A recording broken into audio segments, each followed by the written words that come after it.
This video is about installing a sway bar on my 1971 Midget. First thing to do, of course, is to jack up the car and place axle stands or jack stands underneath the car and chock the rear wheels. And then give the car a good shake so that you know it's not going to drop on you when you're underneath cranking away on fasteners. The components I'm installing are the stock size sway bar from Haas, along with the links and the brackets and the locators. Once you've determined that your A-arms have the holes pre-drilled like most of the later Midgets do, the next thing to do is to tap or to clean out the threads on those two brackets right here on the bottom of the front subframe.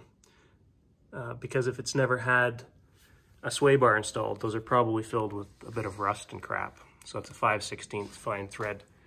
So that's the next thing I'll do, is just clean out those holes. There's not much to it, just run a tap into the hole and make sure all the threads are clean. Just go easy so you don't strip any of the good threads that are already there.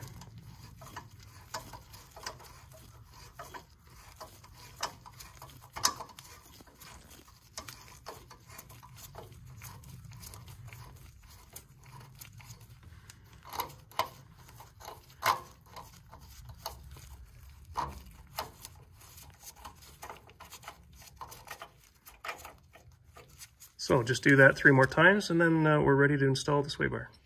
Now the bracket gets mounted with 3 bolts with a little bit of anti-seize on each one. I'll put some lock washers on the back side.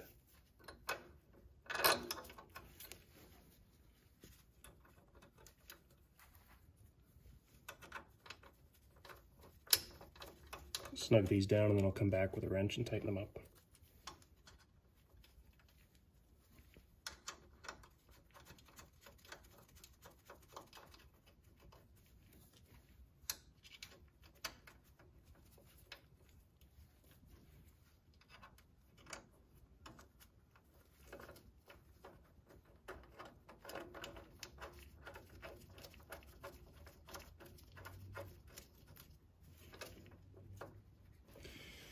All right, that's it. So those just need to get snugged up and then I'll do the other side.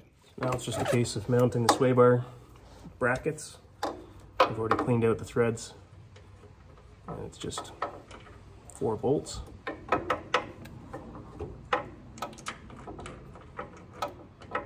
they should go in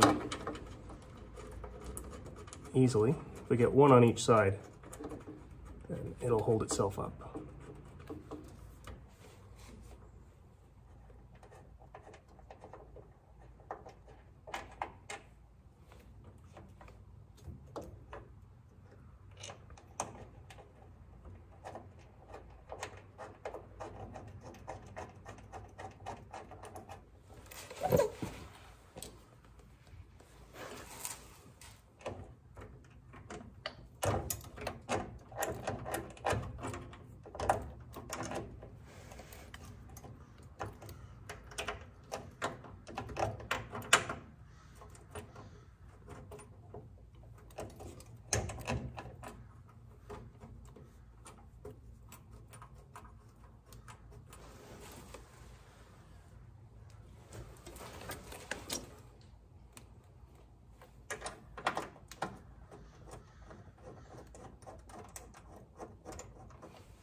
Snug up the other 3 and then we'll mount the links.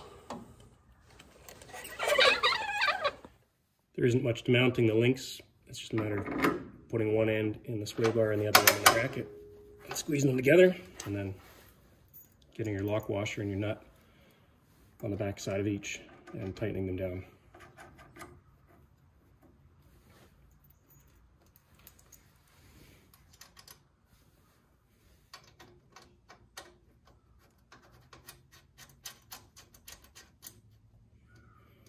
So I'm just going to leave that loose. I'll get the other side hooked up, and then I'll come back and tighten both sides down.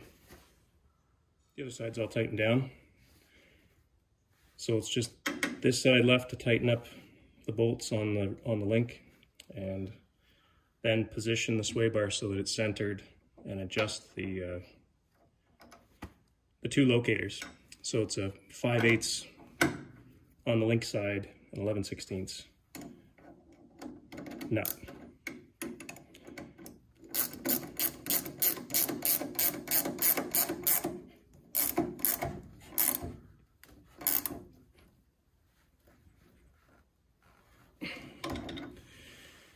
It's a little bit tight getting to this one, so a gear wrench is pretty nice. There is room up top.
Good and tight.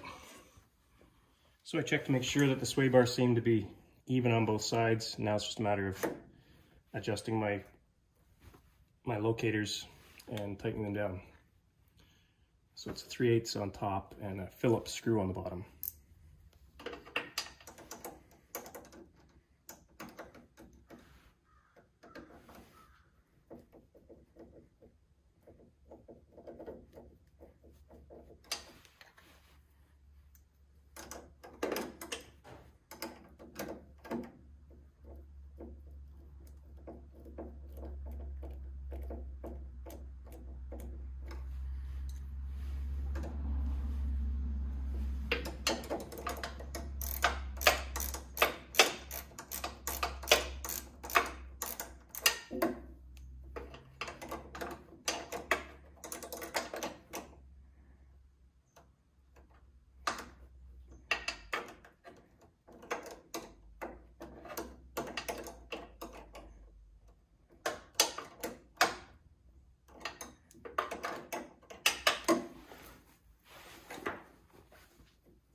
So I'll just tighten up the other side and this job is done. And we'll take it for a drive and see how it feels. So in conclusion, a couple hours to install the sway bar, and it's not a very expensive part, so it was well worth it. The handling on the corners is a lot better than it was. It was never terrible, but it's noticeably better.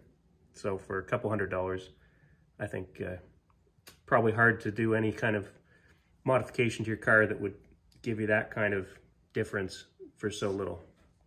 Thanks for watching.